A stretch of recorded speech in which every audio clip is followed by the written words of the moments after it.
Box office వద్ద సంచలనం సృష్టించి దేశవ్యాప్తంగా రాజకీయ ప్రకంపనలు రేపిన cinema the Kerala story.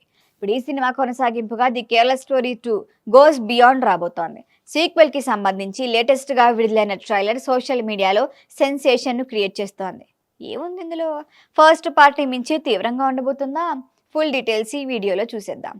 The Kerala story 2 trailer ప్రారంభమే ఓ భయంకరమైన హెచ్చరికతో మొదలైంది. వారు మా పిల్లల్ని లక్ష్యంగా చేసుకొని వారి భవిష్యత్తు దొంగిలించారు. కానీ ఈసారి మనం నిశ్శబ్దంగా ఉండిపోం, తప్పనిసరిగా పోరాడతామంటూ మేకర్స్ ఇచ్చిన నినాదం సినిమా ఎంత తీవ్రంగా ఉంటుందో చెబుతోంది. కామాఖ్య నారాయణన్ సింగ్ దర్శకత్వంలో విపుల్ అమృత్ లాల్ షా నిర్మాణంలో రూపొందిన ఈ సినిమా ఫిబ్రవరి 27 ప్రపంచవ్యాప్తంగా విడుదలవుతోంది. రాబోయే 20 ఏళ్లతో భారత్ ఇస్లామిక్ దేశంగా మారిపోతుంది అనే డైలాగ్ కథలో గంభీరతను పరిచయం చేస్తోంది. అక్కడి నుంచి 3 భిన్నమైన రాష్ట్రాల నేపథ్యాలకు మారుతుంది స్టోరీ. రాజస్థాన్లో ఒక తండ్రి ఆవేదన. కేవలం 16 ఏళ్ల మైనర్ బాలికని బలవంతంగా మతం మార్చారంటూ పోలీసులను ఆశ్రయించిన సన్నివేశం హృదయంగా ఉంటుంది. పోక్సో కేసు చుట్టూ తిరిగే ఈ కథ తల్లిదండ్రుల భయాన్ని చూపిస్తోంది. మధ్యప్రదేశ్లో ఓ హిందూ యువతిని ప్రేమించి పెళ్లి చేసుకుని మతం మారాలంటూ వేధించే అంశాన్ని చూపించారు. నమ్మిన వ్యక్తి ద్రోహం చేస్తే ఆ మహిళ పరిస్థితి ఏంటి అన్నదే ఇక్కడ ప్రధాన అంశం. మరొక ప్రదేశం కేరళ.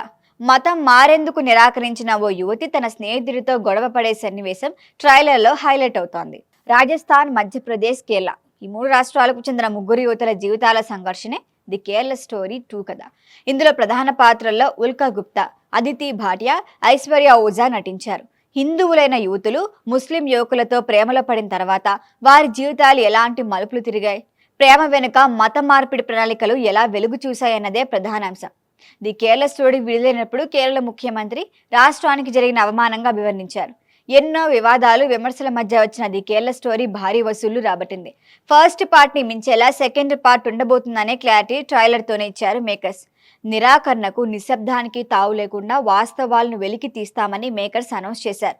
మరి ఇస్ బార్ సహేంగే నహీ లడేంగే అనే ట్యాగ్ లైన్ తో వస్తున్న ఈ సినిమా బాక్సాఫీస్ వద్ద ఎలాంటి ప్రభావం చూపిస్తుందో చూడాలి.